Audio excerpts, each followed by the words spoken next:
Okay, welcome back. That was weird. So, yeah, right in the middle of recording the video, my computer decided to be like, you know what I'm gonna do? I'm gonna restart. Maybe run some updates while I'm at it. I'm thinking about what I want to do. I haven't figured it out yet, so I'm just gonna take my time. So, that took forever. And then when the computer did decide to restart and be back up and running again with everything updated, this program didn't work. So I had to uninstall it and then reinstall it and then link it up to my account again so that we could play, the same game that we've been playing all along. So let's pick up where we were so rudely interrupted and continue to finish up chapter 10. So we're at the computer with Zara. I don't remember which one of these choices I've done before, so we're just going to start from the top. So we're going to examine the symbol. You take a close look at the big symbol on the monitor. Looks like 3 snakes connected together. Maybe one snake with 3 heads? I should examine the scanner. You take a close look at the scanner. It's a simple flat pad with a soft glowing light under it. As you lean over, an electronic voice speaks. Biometric signature found. Rourke DNA detected. Present match now. What? Huh? You fumble around in your pockets and find the cufflink Lila discovered in Rourke's office. This thing? You press the cufflink to the scanner, the light glows, and one of the monitors flickers on, showing an image of Everett Rourke. Playing final recording. Timestamp. Error. Another attack on the Northeastern Research Complex. The whole place was trashed and they stole an entire supply shipment. 3 of my security personnel are hospitalized, and my chief scientist, well, it's like they did something to his brain.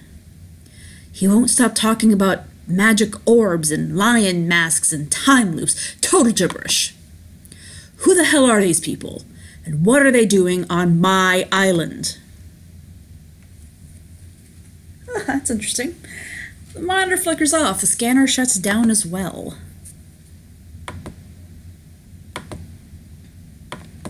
I am tapping. Come on. What was that all about? I should talk to Zara.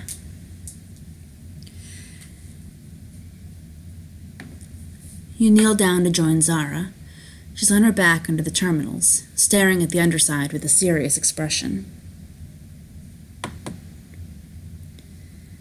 Any luck getting the computers working? Yeah, right. I've hacked some pretty sophisticated systems, but nothing like this. This tech is way above my pay grade. There's no keyboard, no mouse, no touchscreen. If this thing has an interface, I'll be damned if I can see it. Could it be like a voice command? That's what I'm thinking. But it's almost like the whole system's in lockdown. We gotta find a way to reset it. Any idea how? Zara points to a panel on the underside of the console. I'm thinking there might be a hard reset switch in there, but I can't get the damn panel open. I need something small and flexible to jam into the keyhole. You mean like a bobby pin, because we talked to Michelle. Yeah, actually, that could totally work. You got one? Hey, Michelle, come over here for a second, would you? Michelle walks over, and Zara snatches the bobby pin out of her hands. Hey! Relax, lady. I'm just getting us all out of here. Zara jams the bobby pin into the panel's lock and twists it around. It swivels, but doesn't click. Come on. Come on. If you don't mind, could I try? You got a lot of experience picking locks? Grace slides over and takes the lockpick. She turns it once, twice, 3 times, and the panel clicks open. Whoa. When this is all over, I have a lot of questions. You lean down at Zara to take a look inside the panel. Don't we all, Zara? Don't we all? At the top, you see the word reset. Below it are 3 switches. Ah, wait, 312. I remember. It was 312. Well, good news is we found the reset switches. Bad news is I have no idea what order to flip these in. I do. You do? Yeah, I found a note down in the interrogation room. It said the reset sequence. Well, go ahead, Shams. Flip away. First, I will flip switch 3. You hear a buzzing sound. Next, I'll flip switch 1. You hear a soft electronic whir. Finally, I'll flip switch 2. You hear a loud humming from all the walls. The monitors flicker strange symbols. Oh yeah, I think it's working. A tiny hatch pops open on a terminal, and the little drone the size of... Bless me, sorry. And the little drone the size of a golf ball flutters out. What the hell? What is that thing? Zara? Don't look at me, man. Never seen anything like that in my life. It hovers in the air over the center of the room, whirring like a beetle, and then a light appears. Oh, hello there. Blue holographic lady. You all jump back from the hologram that's appeared in the middle of the room. Ah! My goodness.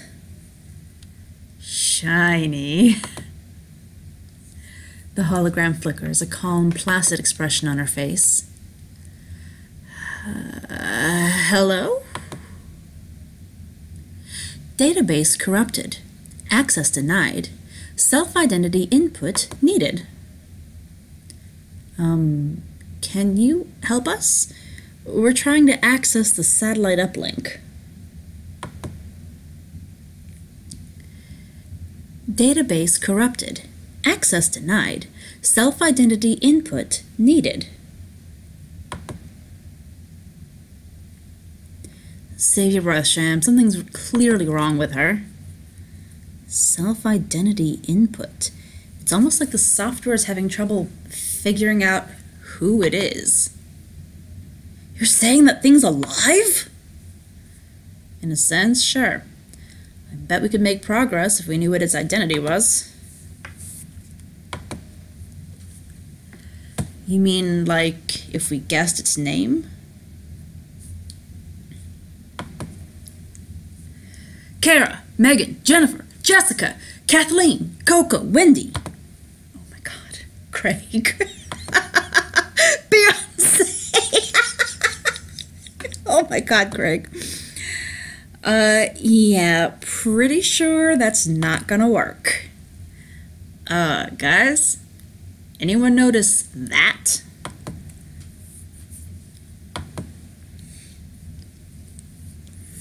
Jake points across the room. There, a door has opened in the side of the pod. What is that? Database corrupted. Access denied. Self-identity input needed. Okay, we've made it this far. Let's keep looking. I should talk to the hologram. Database corrupted. Access denied. Self-identity input needed. Oh, hang on. It's playing music at me and I don't want it to.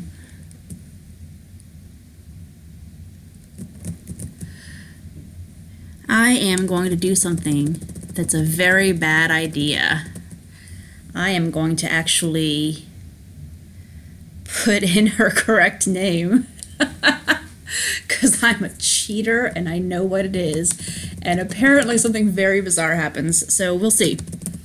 Let's try it. Is your name Iris? Here goes. Correct. Self-identity is Iris. Access confirmed. You did it, Shams. The hell did you guess that? I don't know. But even as you start to answer, you feel a pain. A horrible stabbing pain in your temple. Ah! Shams!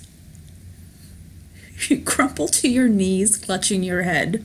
The pain is awful, piercing, the worst thing you've ever felt. It's the pain of reality being ripped apart, the pain of doing something you shouldn't have been able to. This is the game going, I warned you. I told you once not to do it.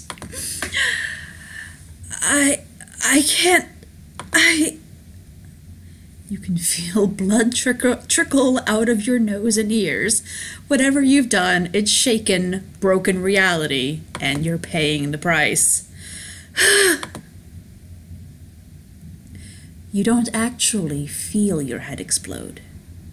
That's a mercy. You have died. Do not attempt to cheat the laws of time. So if that happens, you die. Restart from checkpoint. I should check out the pod, because the door just opened. That seems like a much safer plan. You walk over to the now opened pod. It's empty except for a soft light. I hadn't seen that before, you guys, so thank you for letting me experience it while showing it to you. That was something. Inside are two circular grooves in the floor. What do you make of it? I don't know, but look at these grooves. It kind of seems like two people are supposed to stand in it. Yeah, and then what? Maybe it'll let them access the satellite. Or maybe it'll drop them straight into the magma. Sarah? What? I'm just saying. Well, either way, we've done just about everything else we can in here. I'm going in. Sean steps forward onto one of the grooves. Nothing happens. I think I might need a partner. Awfully snug in there, Captain America. We'd be pretty much in each other's arms. Yeah, I don't really think I'd fit. I can go if no one else will. I don't know what'll happen if I go, but it looks like it'll be real cozy in that little pod with Sean. And if I don't go, Michelle will. This is the worst thing to be basing your decision on. I'm going to go with Sean, not because I'm romancing him, because he is a very nice person and I like him as a friend, and also because I am curious and nosy and want to find out what happens inside the pod.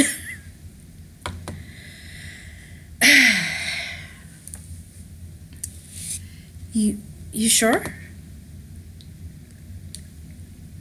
Yeah, whatever happens, I can handle it. You climb into the pod to join Sean. It's tight, so tight you're pressed together, chest to chest. Sean slides his muscular arms around your waist. You look up at him, your faces just inches apart. Kinda cozy, huh? You can say that again. I think we should... Before Sean can finish, the pod door slams shut. Whoa. Hang on tight. You grab Sean as the pod plunges up. You feel the rush as it streaks into total darkness. The pod comes to a stop. You hear the door slide open, but the room outside is pitch dark. What's happening? I don't know. Hold my hand, we'll check it out. You take Sean's hand, and the two of you step out into the dark room. It seems wide and round, with smooth walls. In the darkness, Sean turns back to you, and you bump into his chest. You can feel his heart thundering. And feel the tip of his nose brush against yours. No, buddy, no.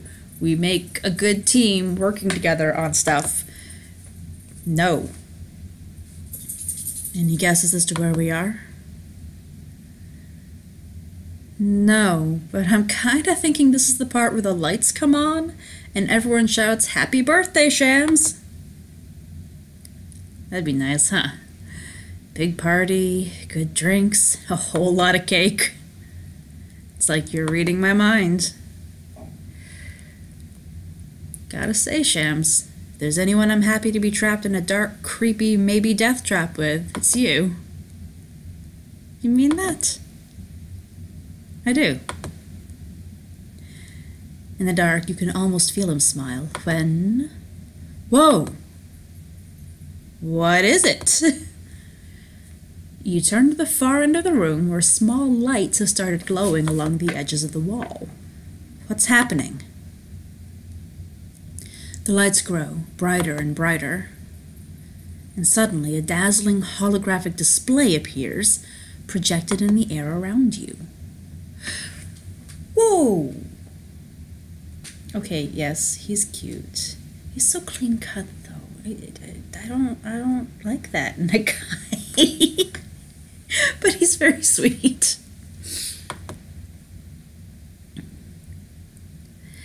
Stars swirl in dazzling clusters as galaxies spin and whirl.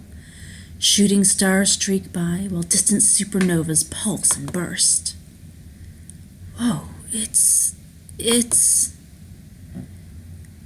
most beautiful thing I've ever seen.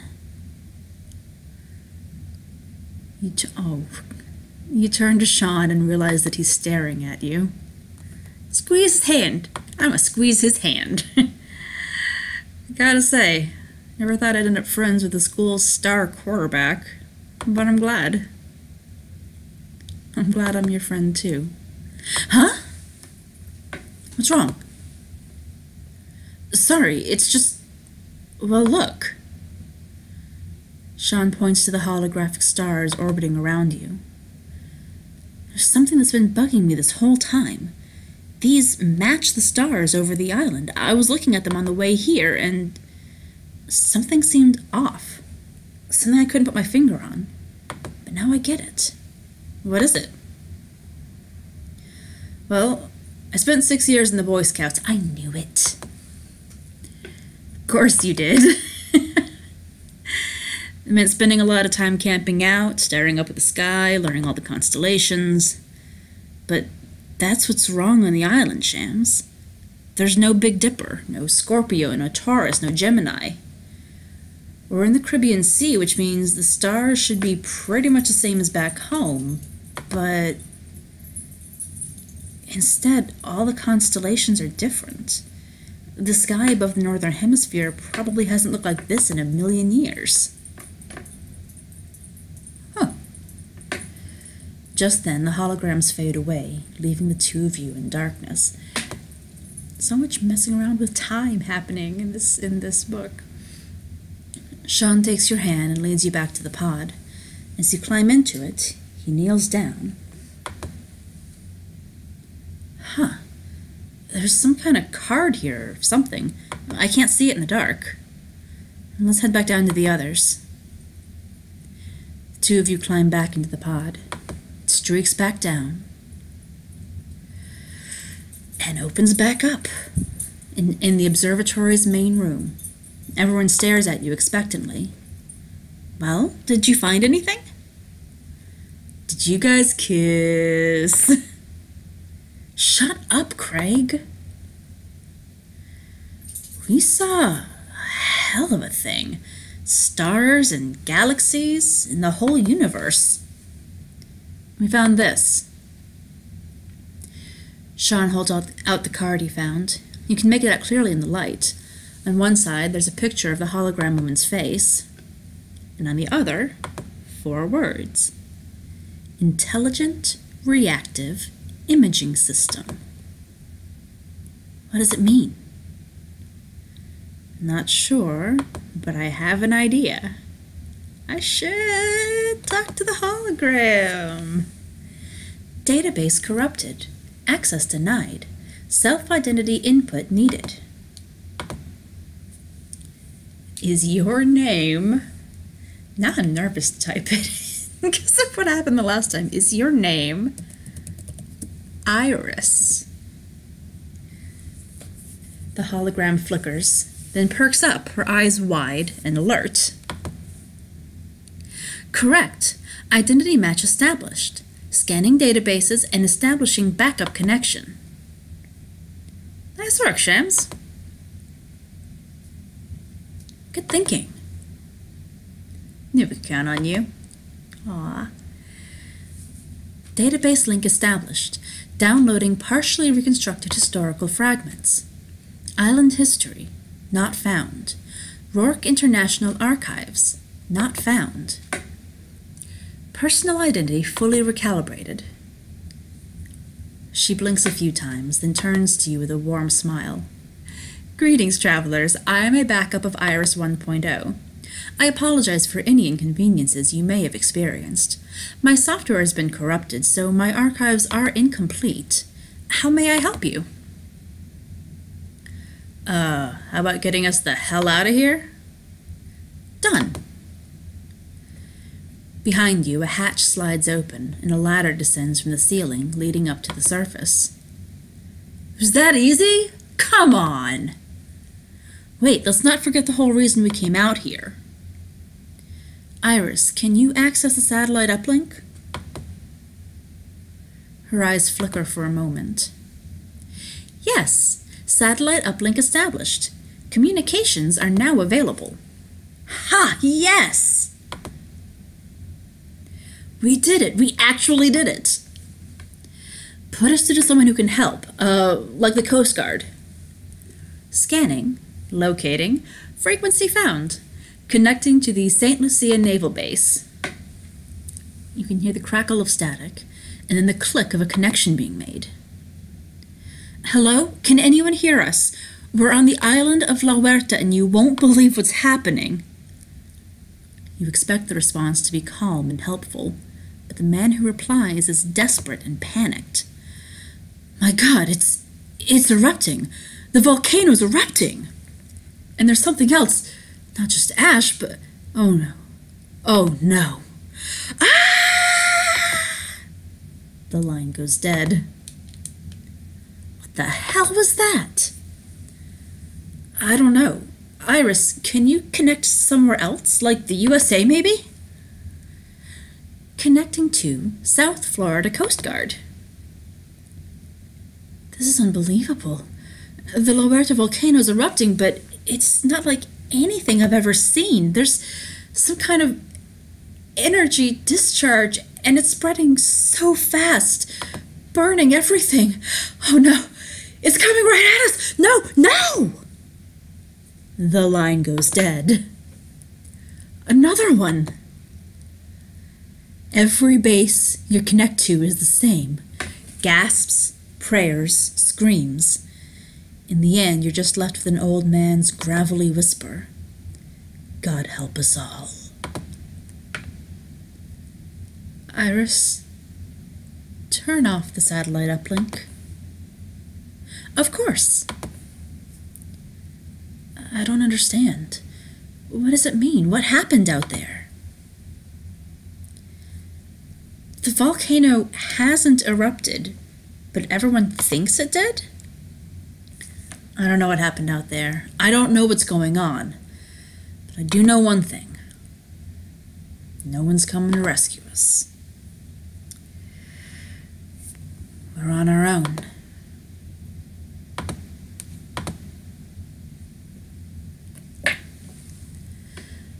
Chapter 10 complete. 3 of 3 clues found. Act 2 complete. 8 of 8 clues found, which means we get a bonus scene. Not very long ago, Everett Rourke throws open the doors to the VIP lounge of the Celestial. He walks quickly, confidently, a man on a mission. Status report, Iris. Now. A tiny drone hovers after him and projects a holographic image. All guests have been relocated to the subshelter. They're currently being processed. Good, good. Survival rate estimates? Conservatively, I would expect 65% of them to survive. Better odds than Vegas. Anything else? Significant activity detected in the dense jungles to the northwest. The hostiles, scurrying for cover as soon as danger hits. Perhaps an opportunity to engage with them. Don't bother. It's not like we have any security personnel left. Just then, the ground jolts violently. All the glasses rattle, and the air shimmers a faint, glittering green. Well, that's a new one. The chronoquakes? I haven't seen this before. I didn't get all the clues the last time I played through. The chronoquakes are intensifying in frequency and impact. At this rate, they'll force a full-scale eruption. Oh, I know. That's why we have no choice but to enact the endgame protocol. Rourke crosses the bar and pours himself a glass of whiskey. He reaches into his coat pocket and, with some surprise, pulls out a piece of paper. Satellite uplink codes? Won't be needing those. I've always encouraged you to routinely empty your pockets, sir. You're my personal assistant, not my mother, Iris. Know your place. Yes, sir. Rourke takes a sip of whiskey. Did I ever tell you about this bar, Iris? I don't believe you did, sir. It was the very first part of the hotel I designed. Long before I knew I'd have my own island, before Rourke International, before the hostels, before all of this madness. I was just a bored young man dreaming of having his own private lounge. Every other room is for the tourists, but this lounge, it's just for me and my friends. He takes another sip, eyes shut, savoring it. It's strange, you know. This whole resort is just a front to cover up the real work we do on this island. But all the same, I'm going to miss it. As will I, sir. Well then, enough sentimental prattle. He sets down his drink and turns away from the bar. Time for the endgame to begin. A few minutes later, Rourke strolls into his office, Iris hovering after him. Sir, may I ask a question? Of course. The plane will be landing shortly after the chronostorm is expected to break. With the guests in processing and you departing, there will be no one here. The students, they'll be stranded, on their own. Yes, they will. I'd hoped to greet them in person, but...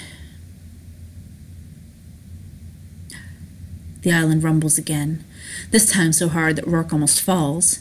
A current of red light shimmers through the room. It seems the island has other plans.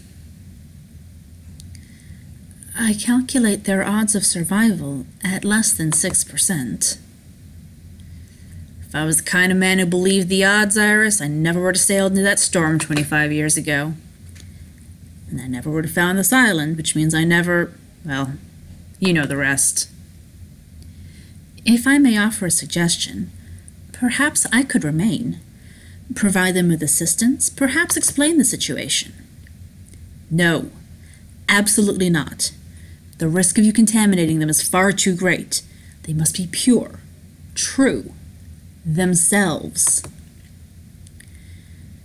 In fact, I believe the time has come. Iris, could you do me one last favor? Of course, sir. Anything you ask. Delete yourself. Sir, gave you an order, didn't I? Well, yes, but, sir, I would cease to exist. It would be as if I were killing myself. It's the idea, yeah. But do it. Iris 3.0, initializing self-destruct sequence, purging all archives and databases, deleting all memories. Self-destruct in 3, 2, 1. Iris flickers and vanishes. The little drone crumples to the ground with a puff of black smoke, and Rourke crushes it under his foot. Well then, nothing else left to do. Rourke takes off his shoes, then his belt, then his cufflinks. Time for one final adventure. Huh. Okay, well that was chapter 10. That was really unsettling. I have feelings about artificial intelligences having to be deleted or destroyed. But okay, so I'm glad we finally got through chapter 10. As always, there are links down in the description. Feel free to click on any of them, and I will see you when we jump into chapter 11 with Act 3. Good night, good luck, Godspeed you all.